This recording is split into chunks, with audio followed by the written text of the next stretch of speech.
What's up, everyone? It's George Calliois here, your boy, your coach, Anabolic State of Mind, coming at you live from the HQ.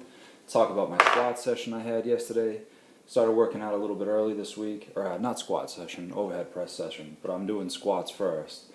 20 reps with 165, still working on that form, forcing those knees out, pushing the floor apart, keeping the chest up a little bit more. You can see my knees going forward a little bit.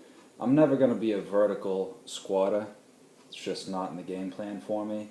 I'm always going to have a lot of hip tilt, but what I'm trying to do here is just make my legs work a little more cohesively and just trying to get more betterist at the squats because mine suck for some reason, and now I'm trying to fix it. So, sometimes you got to take a step backwards in order to take a step forward, and right now that's okay. So, I don't know what rep that is or that is, but I did 20 altogether with 165, and it's not like hard on my cardiovascular system, like it doesn't really get my heart jacked up. It's just difficult nervously because I'm not used to the movement. It's a different style of squat that I'm used to, so it's more difficult to think about it like that. And then I go ahead and start my overhead press. I was doing about 70%. I think I had 110 or 115 pounds. 7 sets of 6. Working on rotating my elbows out a little more. I've been known to keep my elbows kind of tucked while I overhead press. Here's a different angle. So I'm working on rotating the elbows outward and then shrugging a little bit more to really get that bar placement in a good path. You can see I lean back a little bit, but I'm squeezing my butt so it's not just my back bending backwards. I had a 60-second break in between each set, and by the 5th, 6th, and 7th set I was getting pretty tired, but you can see the weight was moving still pretty fluid. So I was happy with it yesterday, and definitely getting stronger with the overhead stuff.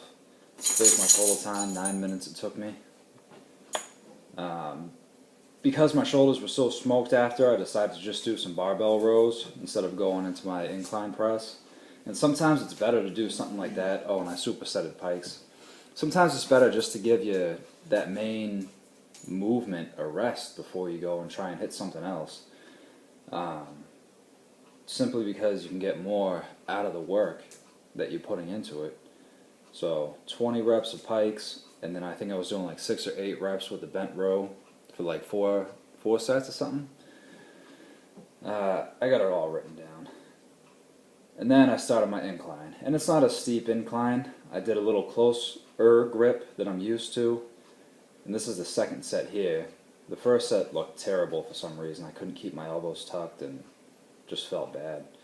So I recorded the second set, working on some pausing in it. Not really trying to stop the bar at any certain point, just pausing at the bottom. I think it was the last rep, I did like a super long pause, just because I can. It's a pretty light weight. It was only like 165, and that was for 8 reps, and you can see my elbows twisted in there. That's a bench thing. Then some dips.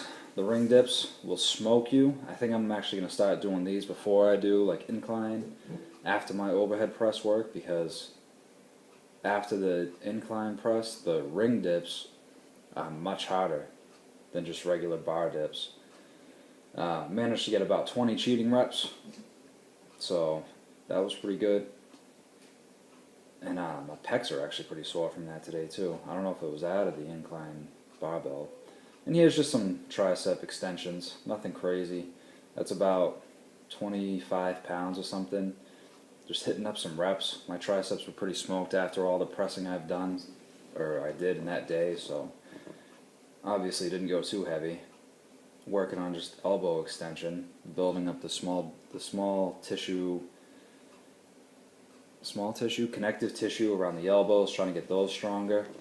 But as it turns out, I figured out that my triceps are actually getting tight. They're getting stiff, and they're not giving me range of motion in my elbows that I need for like stuff like the front squat or the rack position. So Then instead of just doing some lateral raises, I decided to do some Z presses. So you sit straight out with your legs in front of you and try and keep yourself in that 90-degree position. You see I cleaned it up a little bit. And I was focusing on throwing the elbows out a little more instead of going straight up and down. I push up and back like you're supposed to do in an overhead press and throw the elbows out.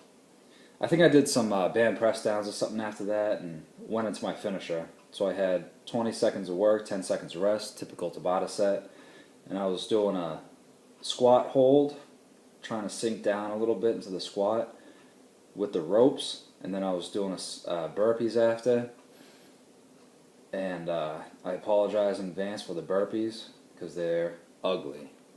But I don't know. What do you expect from me? I'm fat. So there we go.